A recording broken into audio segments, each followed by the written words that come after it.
আমাদের মাতার তাজ এই মদদি রাহিমাহুল্লাহর উনি হচ্ছে বাংলাদেশের সবচাইতে বড় শাইখুল হাদিস। নিজের ভুল বুঝতে পেরে এখন জামাতে যোগ দিয়েছে। কি বিশ্বাস হচ্ছে না? না, ঘটনা এরকম হওয়ার কথা না, হয়তো এত লাফালাফি করতো না। দর্শক, একটা ছেলে সহ আরও কয়েকজন আছে যারা হঠাৎ করে জামাতে যোগ দিয়েছেন কমি অঙ্গন থেকে। সো আমাদের জামাতের ভাইরা এটাকে মনে করছে ইসলাম বিজয়, তারা বিজয় করে ফেলছে, বাংলাদেশ স্বাধীন করে ফেলছে তারা, এবং তারা হয়তো ক্ষমতায় আছে, এরকম হয়তো ঘুমের করে চিন্তাও করতে পারে। কারণ কওমিদের কিছু লোক তাদের ঘরে চলে গিয়েছে। কমি অঙ্গন থেকে জামাতে গেলে কি জামাত ইসলাম বিশুদ্ধ হয়ে গেছে? আরে ভাই, তাদের হিন্দু সংগঠন তো আছে, জামাত ইসলাম হিন্দু শাখা আছে না? তাহলে এটা কি? তার মানে হিন্দুরাও এখন জামাত করে, তার মানে জামাত হক, এটা প্রমাণ হয়? আমার বাবা একজন কওমি গণনার বড় আলেম এবং আমার ছোট ভাই 3জন হাফেজ আলেম, কিন্তু তাদের কাছে আমি প্রায় 11 মাস ধরে যাইতে পারি না বাড়িতে, শুধু এই জামাতে ইসলামকে সমর্থন করার জন্য। এই কথাটা সম্পূর্ণ একটা মিথ্যা কথা যে সে নাকি 11 মাস বাড়িতে যাইতে পারে না জামাত করে বিদায়। আরে ভাই, জামাত করলে কি হয়েছে? জামাত তো অনেকেই করে, আমাদের এলাকার পরিবারের অনেকেই তো জামাত করে। এভাবে হয় না হয়তো? তার মানে কি ঘরে যাওয়া যায় না?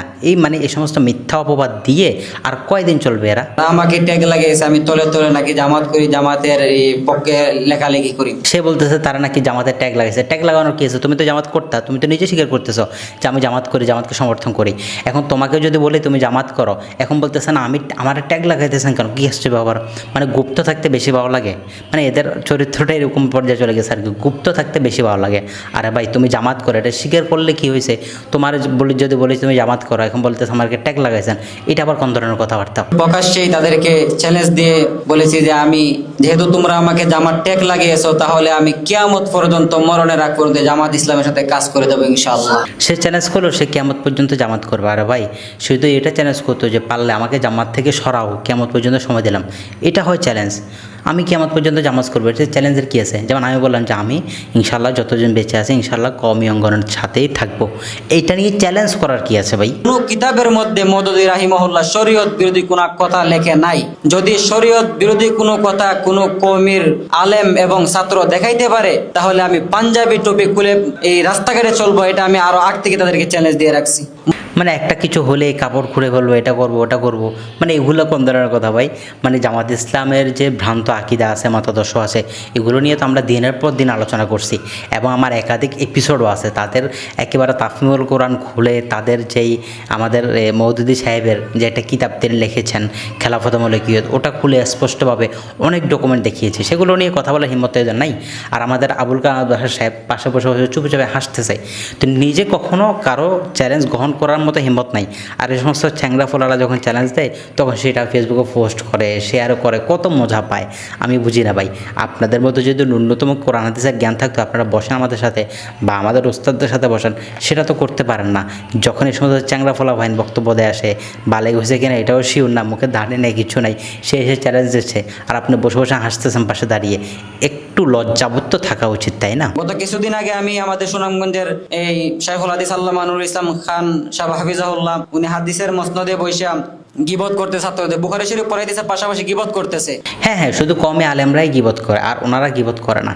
ওনাদের স্টেজে বসে বলবে যে আমাদের নামে গীবত করে, এরপরে এসে আমাদেরকে যেভাবে আক্রমণ করে, ওটা আবার গীবত না, এটা তাফসীরুল কোরআন মাহফিল। এখন দাঁড়িয়ে সেই যে বক্তব্যগুলো দিল কওমি অঙ্গন, এটা ওটা, এই সমস্যা ওটা সমস্যা, এগুলো হচ্ছে তাফসীরুল কোরআন। আর আমরা কিছু বললে সেটা হয়ে যায় গীবত। আচ্ছা, দল থেকে পদত্যাগ করা বা একটা দলে যাওয়া, এই জিনিসটা যদি জামাতের হক হওয়ার প্রমাণ হয়, তাহলে আমি তো অনেক ডকুমেন্ট দেখাতে পারবো। যেমন 2026 সালে তো 15ই আগস্ট ফেসবুকে পোস্ট দিয়ে জামাত নেতারা পদত্যাগ, এটা কিন্তু স্পষ্টভাবে সময় টিভিতে আসছে। আরেকটা নিউজ দেখেন, এটা হচ্ছে 2019 সালের, জামাত থেকে পদত্যাগ করলেন ব্যারিস্টার আব্দুর রাজ্জাক। আরেকটা নিউজ দেখেন, এটা হচ্ছে দেশ জুড়ে যে জাগো যে নিউজ আছে, নিউজ 24, এখানে জামাতকে স্বাধীনতা বিরোধী আখ্যায়িত করে 4 নেতার পদত্যাগ। এভাবে অনেক নিউজ আছে। আরেকটা নিউজ দেখেন, ভুল ভেঙেছে, দল ছাড়লেন জামাত নেতা। এভাবে অনেক নিউজ তাদের আছে, অর্থাৎ জামাত থেকে পদত্যাগ করছে, জামাত ছেড়ে দিয়েছে। সো কেউ যদি অন্য দল ছেড়ে জামাতে যায়, এটা যদি জামাত হক হওয়ার ডকুমেন্ট হয়, তাহলে জামাত যারা ছেড়ে দিচ্ছে এটাও তো জামাত বাতিল হওয়ার ডকুমেন্ট হবে, তাই না?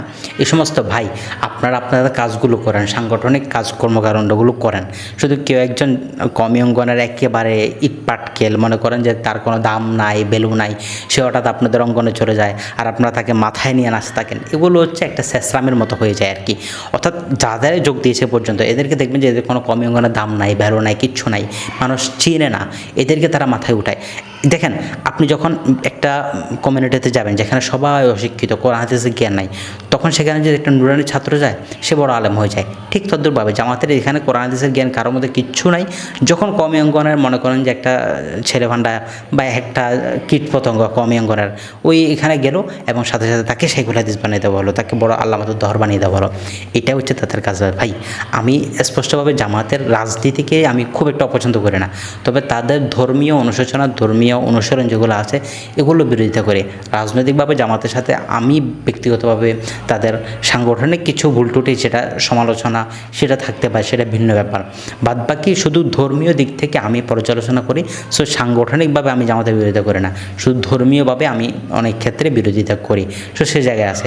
তো দর্শক আপনারা অবশ্যই আমাদের এই কওমি ভাইরা যে কয়েকজন জামাতে গেল এবং জামাত এটা নিয়ে খুব লাফালাফি করতেছে, এ ব্যাপারে আপনারা কমেন্ট করবেন। ভালো থাকবেন। আসসালামু আলাইকুম রহমতুল্লাহ।